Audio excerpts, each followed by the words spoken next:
فرد جرم عائد ہو گئی ہے، جیل میں ہیں. لوگ کہنے لگے حضرت جی اپنی صفائی میں کچھ کہیں، فرمانے لگے ساری زندگی بندوں سے کچھ نہیں کہا. اللہ رسول کو پتا ہے میں بے گناہ ہوں، مجھے کہنے کی ضرورت نہیں. داتا گنج بخش علی حجویری نے لکھا ہے، داتا صاحب کہتے ہیں تو یقین کامل تو پیدا کر، تو ایمان تو پختہ کر. داتا صاحب کہتے ہیں وہ ابو مسلم جو بادشاہ تھا وہ نیک آدمی تھا، اسے رات کو خواب میں نبی کریم کی زیارت نصیب ہوئی، اور حضور سید عالم صلی اللہ علیہ وسلم فرمانے لگے تو نے اللہ کا ایک نیک بندہ جیل میں ڈال دیا. ڈر نہیں آتا، وہ تو بے گناہ ہے. بادشاہ آدھی رات کو خود اٹھا. دادا صاحب فرماتے ہیں کسی گارڈ کو نہیں بھیجا، پولیس والے کو نہیں بھیجا، جیلر سے نہیں کہا، خود گیا، جا کے جیل کا دروازہ کھولا. دروازہ کھول کے اس درویش کو آزاد کیا. کہنے لگا بابا جاؤ، مجھے پتا چل گیا آپ بے گناہ ہیں. بابا جی سلام کر کے جانے لگے تو بادشاہ پھر آگے آیا، ہاتھ باندھے، ہاتھ چومے. کہنے لگا حضور آپ بڑے نیک ہیں، میرے لیے کوئی حکم ہو تو بتائیے گا، میرے لائق کو خدمت ہو تو بتائیے گا. تو شیخ احمد فرمانے لگے تجھے ابھی بھی سمجھ نہیں آئی، تجھے ابھی بھی نہیں سمجھ آئی. کہنے لگا حضور کیا؟ فرمانے لگے جو تہجد کے وقت تجھے اٹھا کے مجھے رہا کرنے بھیج سکتے ہیں وہ میری کوئی ضرورت باقی رہنے دیں گے؟ مجھے کوئی ضرورت پڑے گی کسی اور کو کہنے کی؟ جو تہجد کے وقت تجھے اٹھا کے بھیجتے ہیں کہ جا کھول جا کے دروازہ، وہ ضرورت رکھیں گے میری؟ ضرورت مجھے رہے گی کہ میں تجھے اور کوئی کام؟ ابھی بھی تجھے سمجھ نہیں آئی؟ تو داتا علی حجویری رحمت اللہ علیہ فرماتے ہیں اصل میں ہماری طبیعت ہے، ہم نے بندوں سے دل لگا لیا ہے. دل اللہ رسول سے لگاؤ. اگر کسی بندے سے لگانا تو اس سے لگاؤ جو اللہ والا ہو. آپ فرماتے ہیں کہ اپنی ساری خواہشات اپنے رب رسول سے، آپ فرماتے ہیں کہ اگر اللہ کے حوالے اپنی خواہشات کر دو گے تو رب تمہیں نا عام لوگوں سے زیادہ عطا کرے گا، عام لوگوں سے. اور پھر داتا صاحب نے آگے جا کے ایک چھٹی بات لکھی ہے، اتنا وقت نہیں ہے ورنہ کشف المحجوب کا تو ایک ایک صفحہ الٹتے جائیں تو کیا کیا چیزیں کھلتی چلی جاتی ہیں. داتا صاحب نے لکھا ہے، داتا صاحب فرماتے ہیں اگر تو چاہتا ہے نا رب جلدی راضی ہو جائے پھر اللہ کی مخلوق سے محبت کرنی شروع کر دے. اگر تو چاہتا ہے کہ رب راضی نہیں صرف جلدی راضی ہو پھر اللہ کی مخلوق سے پیار کر. اللہ خود داتا صاحب اپنی بات کرتے ہیں، کہتے ہیں میں دریائے راوی سے گزر رہا تھا. یہ ایک اور جگہ آپ کی سیرت میں لکھا ہے، یہ کشف المحجوب میں نہیں ہے. راوی سے گزر رہے تھے تو داتا صاحب نے اکثر ٹینڈ کرا کے رکھتے تھے. کئی بزرگ ہیں جو سر پہ بال نہیں رکھتے، ٹینڈ کرائی ہوئی تھی تو کشتی میں گزر رہے تھے تو سامنے سے کچھ نوجوان بھی کشتی میں آ رہے تھے. تو آپ نے نا سر سے کپڑا اٹھایا تو جب سر پہ کھجلی کر رہے تھے نا، یہ واقعہ اور بزرگوں کے بارے میں بھی کتابوں میں آتا ہے اور داتا صاحب کے بارے میں بھی آتا ہے. سر پہ جب کھجلی کی نا تو بچوں نے ٹینڈ دیکھی تو ایک کہنے لگا ذرا دیکھو بابے کا سر کیسے چمک رہا ہے. ایک نے مذاق کی اور باقی ہنسنے لگے، پھپتیاں کسنے لگے. یہ اچھی بات نہیں ہوتی، یہ بزرگوں کے بارے میں یہ رویہ اللہ کو ناپسند ہے. اب وہ مذاق اڑا رہے ہیں تو داتا صاحب کے ساتھ مرید تھے جلال میں کہنے لگے حضور بد دعا کرے ان کے لیے، اتنے نالائق ہیں، یہ کوئی طریقہ ہے؟ داتا صاحب کہنے لگے کر دوں کہ حضور کر دے. مرید کہتے ہیں داتا صاحب نے ہاتھ اٹھائے تو ہمارا خیال تھا اب یہ ڈوب کے مر جائیں گے.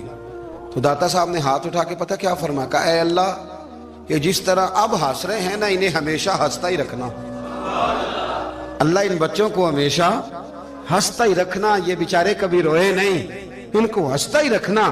اللہ اکبر. یہ دعا مانگتے مانگتے نا کنارہ آ گیا. داتا صاحب بھی کنارے پہ اترے تو وہ نوجوان بھی پیچھے آ گئے، آ کے آپ کے پیروں میں بیٹھے معافی مانگنے لگے. کہنے لگے حضور معاف کر دیں. فرمایا ایک شرط ہے. وہ کون سی؟ فرمایا روز پڑھنے آیا کرو گے. میں کہا حضور آیا کریں گے.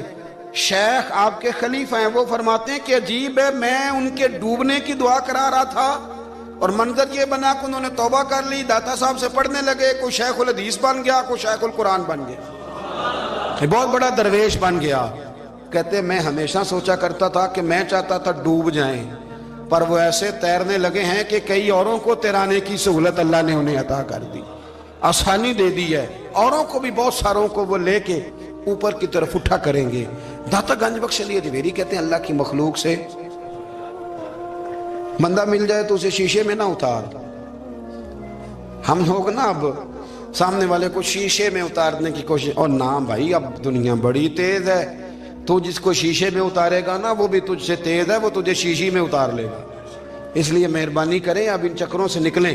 وہ کسی نے کہا تھا امام غزالی سے کہ مخلص دوست مجھے کیسا پتہ چلے گا کتنے ہیں؟ آپ فرمانے لگے اپنے دل سے پوچھ، جتنوں کے ساتھ تو مخلص ہے اتنے تیرے ساتھ بھی مخلص ہیں، اور اگر تو داؤ لگا رہا ہے دنیا کو تو پھر دنیا تجھ سے تیز ہے۔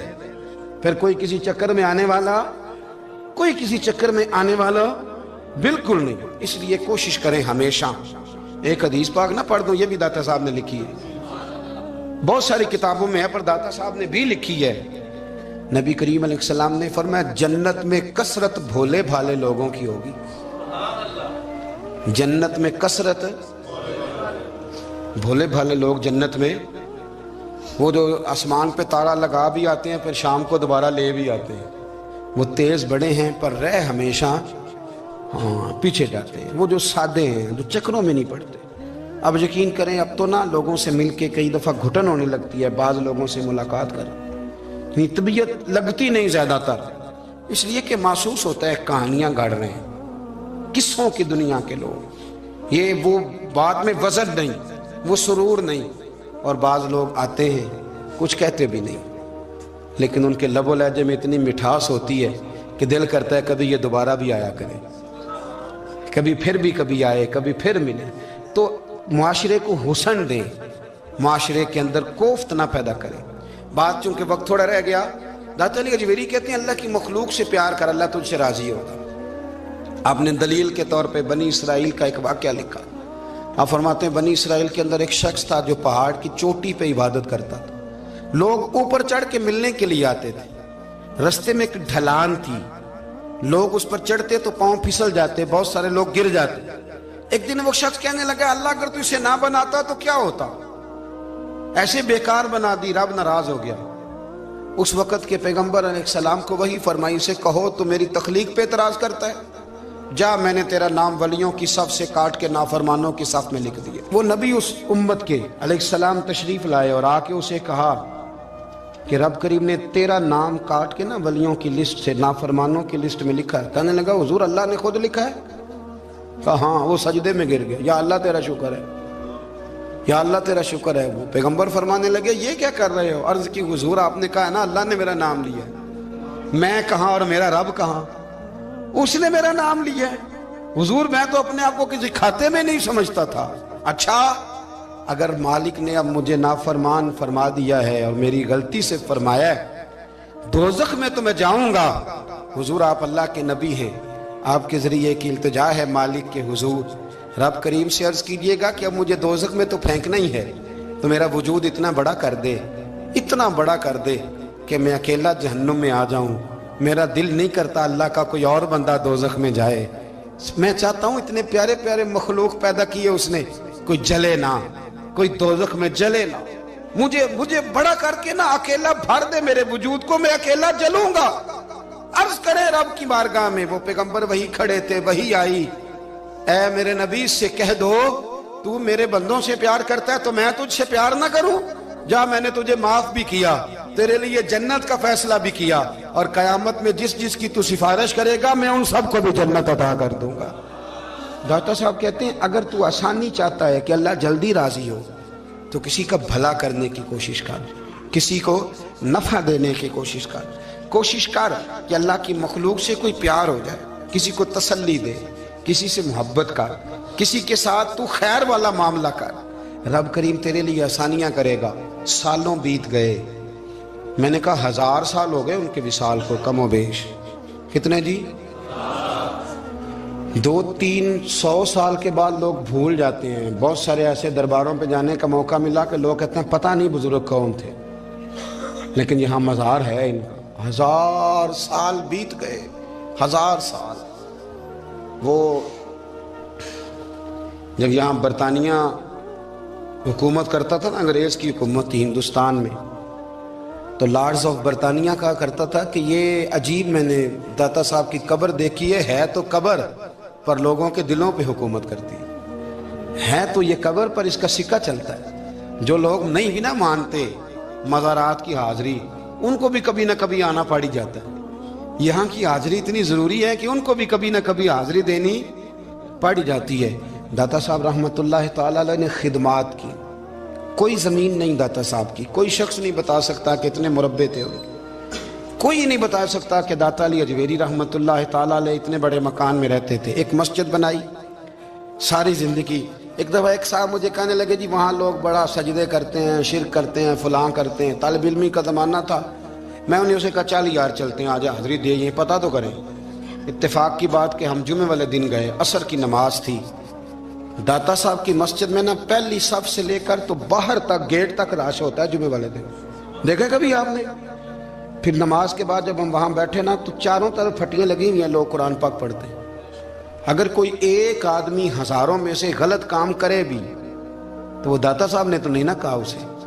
میں کہتا ہوں تمہیں وہاں جاہل بندے تو نظر آتے ہیں، تو جو وہاں سارا دن قرآن پڑھا جاتا ہے وہ نہیں نظر آتا، جو وہاں حدیث پاک کا درس ہوتا ہے وہ نہیں دکھائی دیتا، وہ جہاں ہزاروں مزدور جو لاہور کے کوئی کہیں مزدوری کرتا ہے، کہیں مزدوری کرتا ہے، روٹی اسے داتا صاحب کے آستانے سے مل جاتی، اور وہاں بیٹھ کے لوگ اپنا گزارا کر لیتے ہیں۔ یہ تمہیں کیف نہیں نظر آتا، یہ رنگ نہیں تمہیں دکھائی دیتا؟ او بھائی وہاں ہر جمعے ہزاروں لوگ اللہ کے حضور جھکتے ہیں، کوئی ایک آدھ آدمی غلط کام کرتا تمہیں دکھائی دیتا ہے تو اس کو بنیاد بنا لیتے ہو۔ ہم جس دن گئے نا اس بندے کو تو ہم بیٹھے رہے مغرب تک، پر ایک بندہ بھی سجدہ کرنے والا نہیں ملا۔ میں نے کہا تو کہتا تھا لوگ قبر کو سجدہ کرتے ہیں، یہ تو سارے اللہ کو کر رہے ہیں، یہ تو سارے قرآن شریف پڑھ رہے ہیں، تو دعاؤں میں لگے ہوئے۔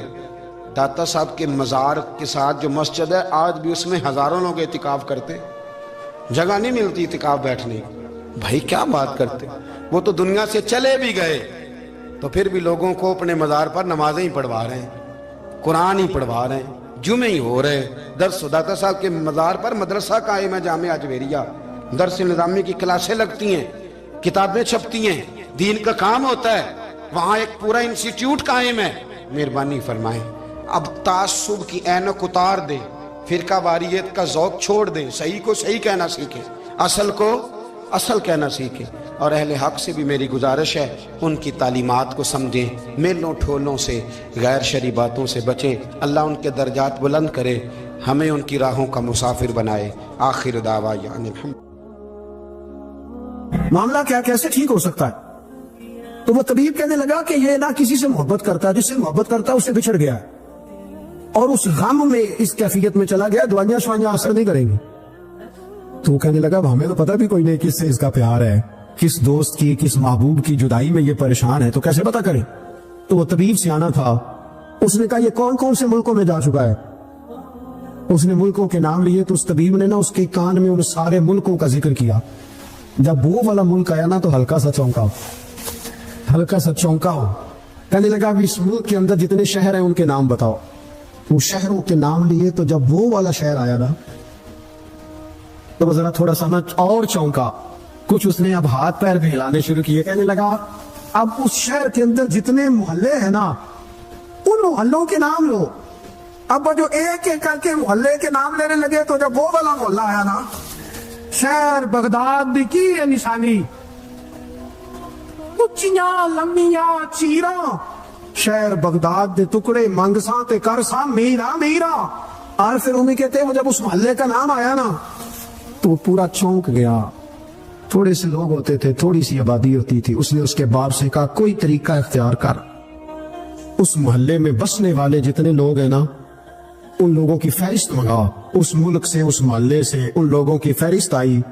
جب ایک ایک نام بولے جانے لگے اور جب نام آیا نا محبوب کا، نا علمہ وچ پھسا سانو تو یار دی گل سوڑاس، اور جب نام آیا نا اس محبوب کا تو پہلے اس کے ہاتھ کانپے، پھر اس کی نظر پھڑکی، پھر اس کی آنکھوں میں آنسو آئے، اور پھر اس نے آنکھیں کھول کے ہاتھ تھاما اپنے باپ کا اور رو کے کہنے لگا بابو آیا ہے، وہ یہاں ہے، ملاقات ہو جائے گی۔ پھر سمجھ آ گئی اس کی شفا کہاں ہے۔ میں کچھ دن پہلے ایک جگہ تعزیت، اور ڈرتا ڈرتا گیا تعزیت کرنے، پرانے جاننے والے تھے، دوستوں کا رشتہ تھا، تو میں ایک ہی بیٹا تھا، تو وہ مجھے پتا چلا کہ ٹرین ایکسیڈنٹ میں انتقال کر گیا، تو میں ڈرتے ڈرتے گیا کیونکہ معاملہ مشکوک تھا۔ اور جب میں تعزیت کے لیے اندر پہنچا تو ہمارے جو انکل تھے، جن کا میرے دوست تھے، وہ ان کے کچھ عزیز کہنے لگا کہ جی آپ کے ساتھ والے باہر جا سکتے ہیں؟